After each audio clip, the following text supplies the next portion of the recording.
Welcome back to Trail and Ultra Running Training. My name is Will France. I'm a personal trainer, running coach, nutrition coach, and whole goal of this podcast is to provide better, good, more, whatever information so you can train well and have fun out on the trails where we want to be, right? If you like the information, I'd really appreciate if you hit subscribe or leave a rating or review, or arguably even better, just share it with someone else. All of those things tell the robots that someone likes what I'm doing here, which allows more people to find it, which is the whole reason I do this in the first place. So if you do that, thank you.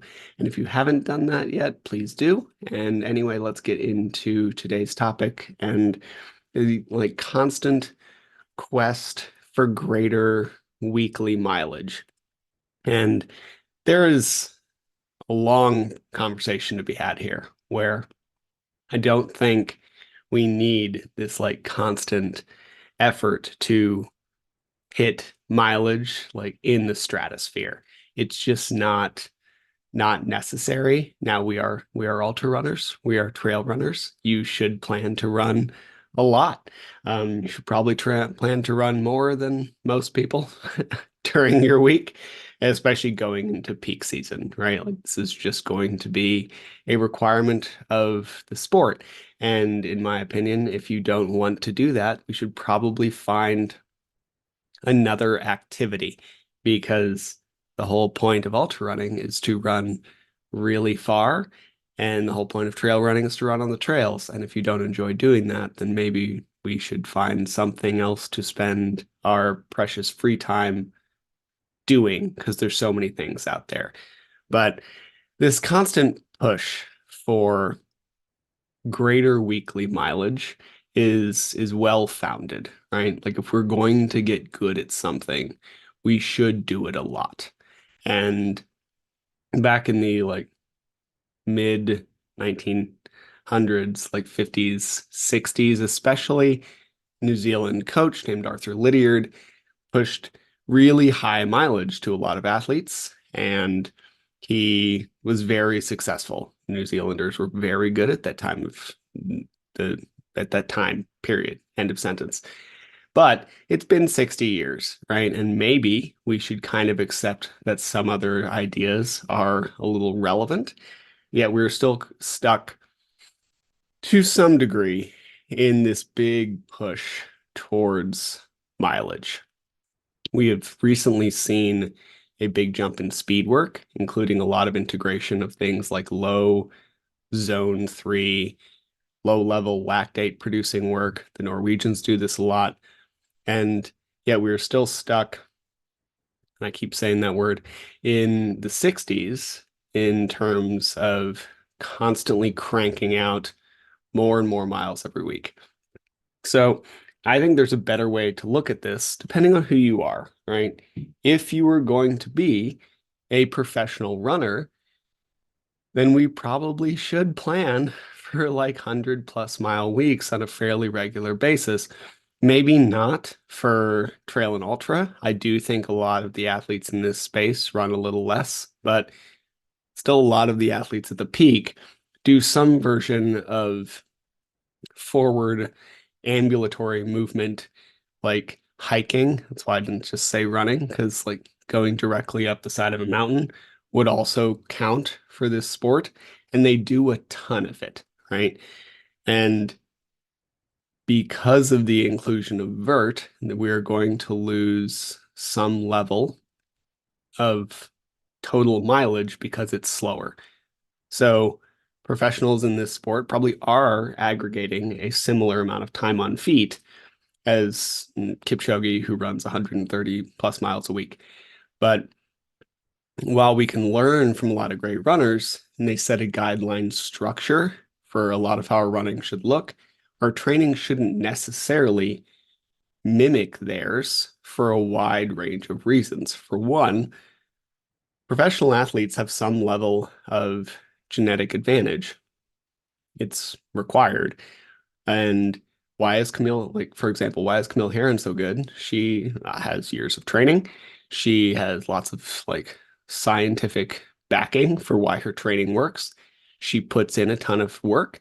And yet, if you hear her talk to, I think it was Dylan Bowman, I think it was on the Free Trail podcast recently about her Run Further event, she has a very specifically gifted aerobic system that is basically built for the exact type of running she does. She has a really high VO2 max. She all for the standard populace. She also burns a really like there's a point in your cardio where you cross over from a really high percentage of fat burning to a higher percentage of carbohydrate, and hers happens at a higher rate, right? So she can push harder in what would be zone two with a really high VO2 max. So her output is massive without a lot of penalty from a like carb burning perspective. So she doesn't have to eat as much as someone who's like trying to set the world record marathon. All right. So there's this like crossover that she has that is very genetically dictated. Training has supported that, but she has this like she has this gift. And as a result, she's able to set what 12 world records in a weekend or something. I don't know. It was a lot. I think it wasn't 12, but it was a lot. And that's just one example. Almost all professional athletes are going to have some level of like very high talent from a very young age. And as a result, we tend to lean into the things we're good at doing, right? Like if you're really good at basketball from the age of 5, you tend to play a bunch of basketball. If you're really good at running from the age of 5, you tend to run a lot. And there are things that can derail this, but most of us tend to double down on the places where we're pretty good. For years, I doubled down on a deadlift. Like, this is another genetic advantage. And by no means am I a professional at anything, except coaching. But like, my lower leg is pretty short. My arms are fairly long for my height. And as a result, it's easier for me to pull heavy things off the ground. So my deadlift is much more disproportional to my lifting than anything else. And as a result, I doubled down on it for a while and didn't focus on other lifts because it's fun to be good at things, right? It's fun to be good at things. As a result, when we look at young athletes, they tend to do things where they're already pretty good. And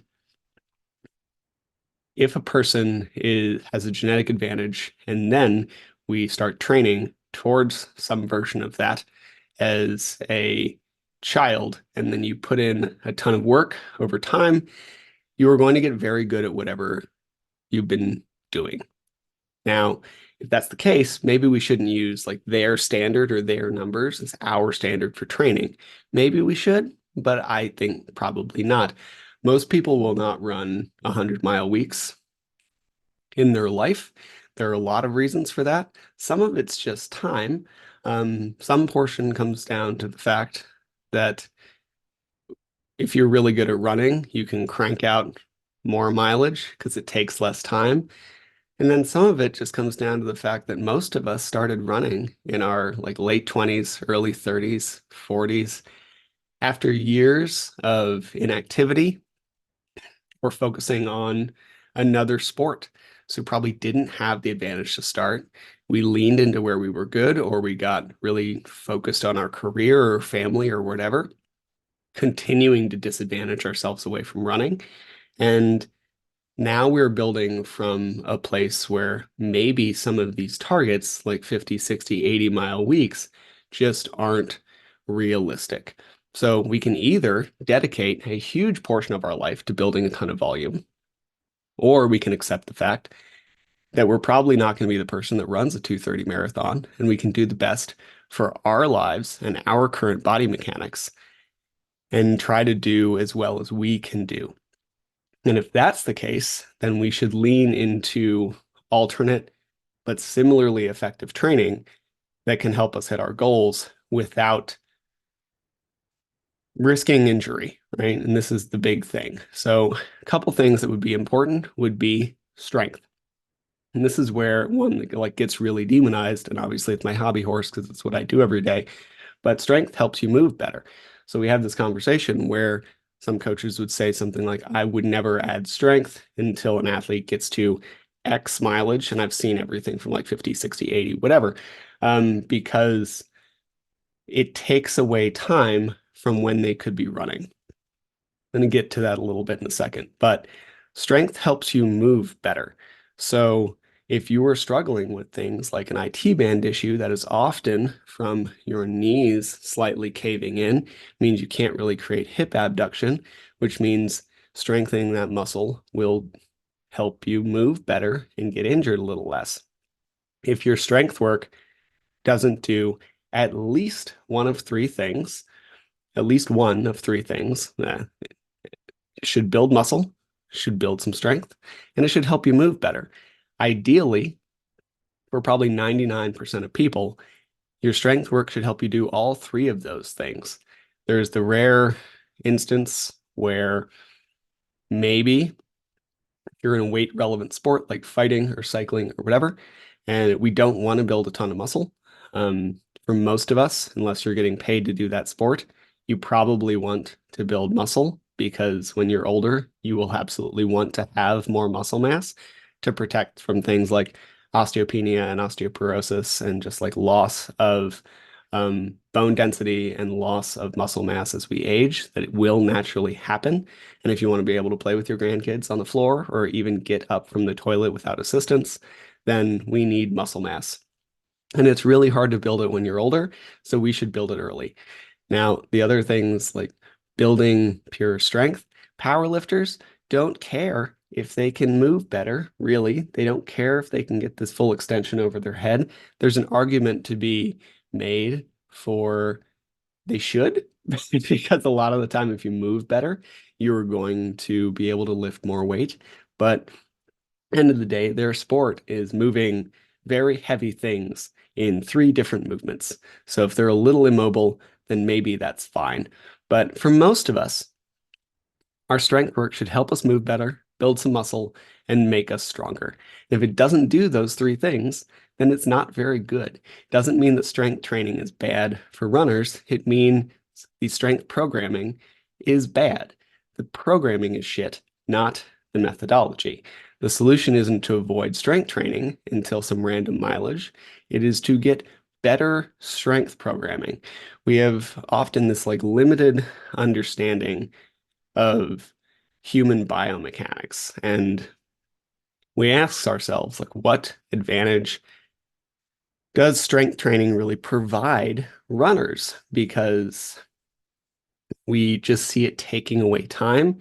We see these big bodybuilders like my boss, who is, I mean, he's a great dude. He's not a runner, though. And anybody who wants to run probably shouldn't be 300 pounds of like stacked muscle.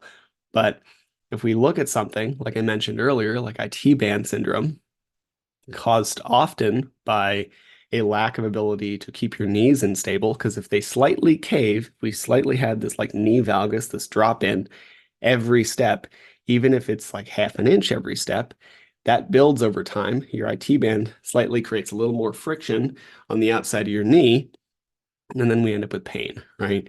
And the way to fix that is not running more, because you're just going to repeat the same movement pattern. Yes, we can pull back and slowly increase running volume again, pull back to where we're like we don't have pain, and then increase running volume again, really focus on form.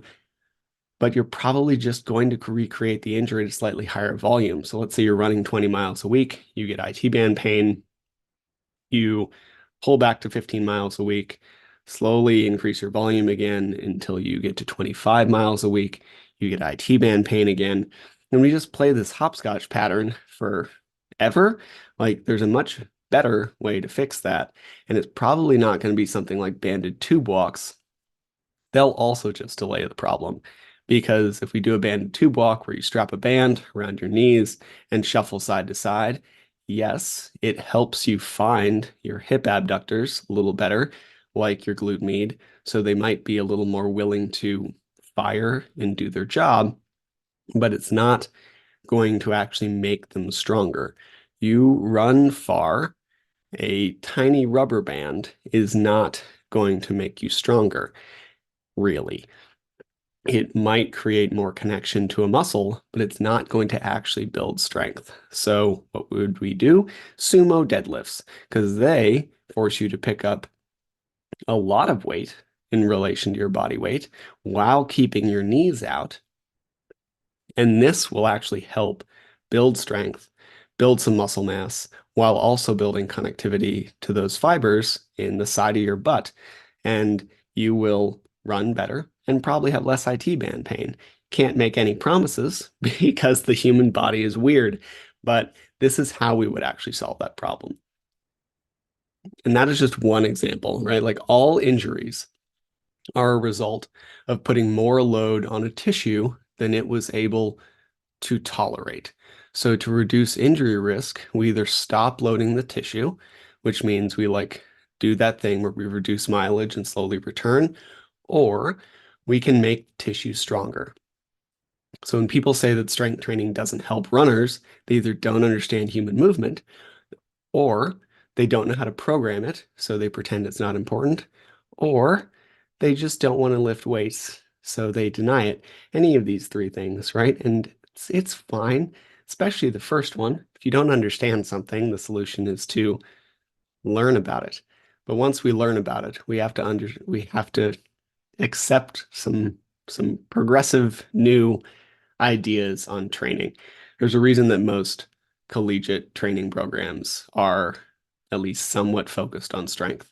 And it helps all sports, right? Like football used to not do strength work back in the 50s because they thought it would make you really muscle bound and big and jacked, like my boss or like Arnold Schwarzenegger, because most of the guys who did a bunch of strength work at the time, because gyms just weren't that popular, were really big. They were not very athletic. They could not create much rotation because they were just trying to get huge.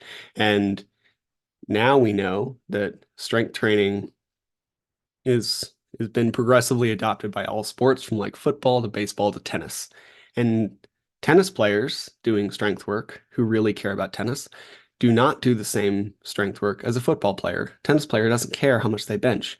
Professional football player has to bench 225 for a lot of reps to get through the combine, right? So this is different, but they all do it. And it probably means that it's helpful for running as well. Our programming is just bad. And if we had better programming, then we would do better. Same idea for physical therapy. At its best, that's just low intensity, highly targeted strength training to help get over an injury. And then as you graduate from PT, you will add heavier, more relevant strength work to your goals, right? And you just graduate to heavier movements so the injury doesn't reoccur. This would be true for running as well. And if we look at some of the history, like let's look at Lydiard, for example, just kind of bring it back to where this started. Like he was a coach in New Zealand in the 50s and 60s. A lot of his people were like farm workers. And most of us sit at a desk and don't move all day. If you're a rancher or a landscaper or a house framer or whatever, you might not really do much strength work outside of a couple movements that would help you work towards your particular deficiencies in running. But that's so rare these days. Like I rarely see coach someone who's a full-time rancher. When I worked landscaping, I didn't lift often in the gym because I was moving around thousands of pounds of concrete. We did concrete, stone, landscaping, whatever.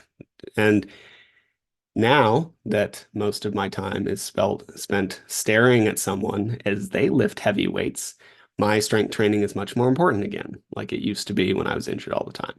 Anyway, sorry, that's a tirade. Clearly a like frustration point for me, but it is important. And it's important because it's important in your later life and it's important for your running. We just have to do it correctly. It's like cookie cutter strength programming on the internet probably isn't very good for you because we don't know you, we don't know your history, we don't know your background. And while a cookie cutter strength program on the internet might help you, including mine, for the record, I know I make these and I put them out for free, and they're free because I don't, because I can't guarantee they're really going to help you all that well. And if we get a little, do a little research on ourselves to figure out like what we need to do to fix our particular movement deficiencies that we all have, then it will actually help you run better, right? So do your strength work or don't. You're over the age of 3 and you can make your own decisions. But we shouldn't say it doesn't work because we just don't understand how to program it. Another thing that I see demonized far too often is cross training. Like we can absolutely use cross training, and this is a big pivot point on me for me in the past year, if I'm going to be really honest, because I kind of fell into the like you need to run a lot more, run better, and biking and cycling, whatever, probably isn't the best use of your time, and we just need to run, blah blah blah. So there's a lot of truth to that, as I said. Running is a highly skill-based activity. The more that you can practice a skill, the better you're going to get at running. But it's also a high cardiovascular activity, and it's going to be a while until we really develop the skill. Or if you're coming back from injury, redevelop the skill.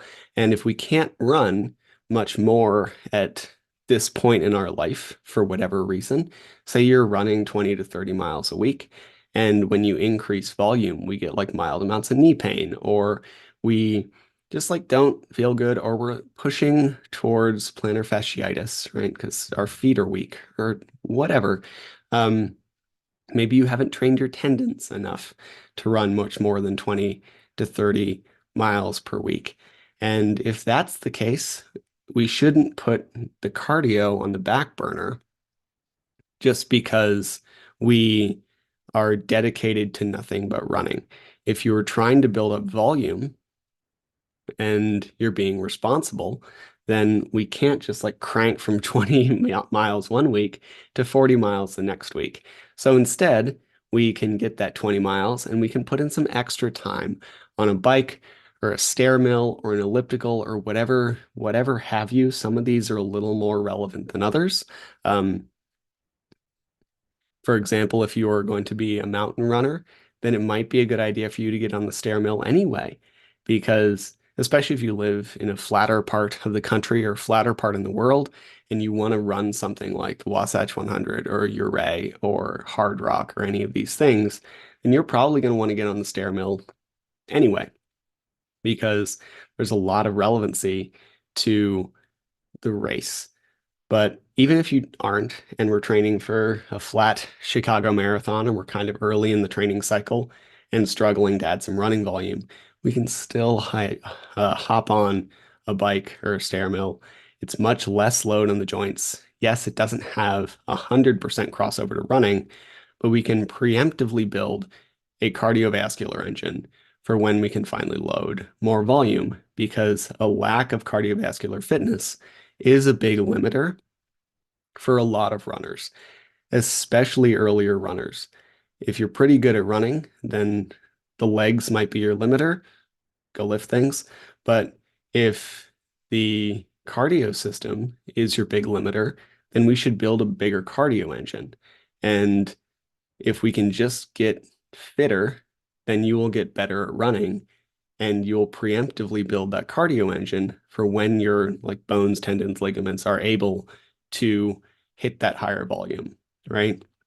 We again hear these numbers, these like 50, 60, 80 mile, 100 weeks, and we don't want to add anything else until we hit that arbitrary number, because it takes away time from running. And it's silly. We can do a lot better than that. So if we stop trying to chase some arbitrary number of miles per week and train how you need to train to hit your goals by using this like wide array of equipment and techniques and strategies that we have, then we can hit our goals a lot faster with a lot less frustration, right? I'm probably going to go into a deeper dive on some of these things, but all of those are topics for another day. We're already pushing well over 20 minutes, and I try to keep these a little on the shorter side. So just to say, stop trying to hit some arbitrary number before we hit or before we do other forms of training. It doesn't need to be this like either or mentality where we're constantly stuck. It can be a both and. And yes, we all have very specific time in the day, but if you are at like strength training doesn't take that long, some extra cross training doesn't take that long, especially if you have some of it in your house. It just takes a little planning. So if you're struggling to add running volume and you're dealing with injuries or you're just like not there yet, because the body does take a while to make some of these adaptations and get you there, then let's use some of these other methodologies so that we can get fitter, so we can get stronger, so we can train well without using valid but incomplete ideas from 60 years ago. Anyway, thanks for sticking around and listening to me talk about running. If you like this information, again, I'd really appreciate if you subscribed or left your rating and review or shared it or whatever, any of those things. I don't like do ads on here. I don't do a Patreon. I just want this to be a good somewhat accessible source of information. I say somewhat because I know I get a little high topicy sometimes, but I just want you to be able to train better so you can do great on your next race and have fun. I am a coach, so if you want to work with me, please reach out. But the podcast is just a way for me to try to help more people than I'm personally able to coach. So thanks for listening, and we'll be back soon with another one. Appreciate it.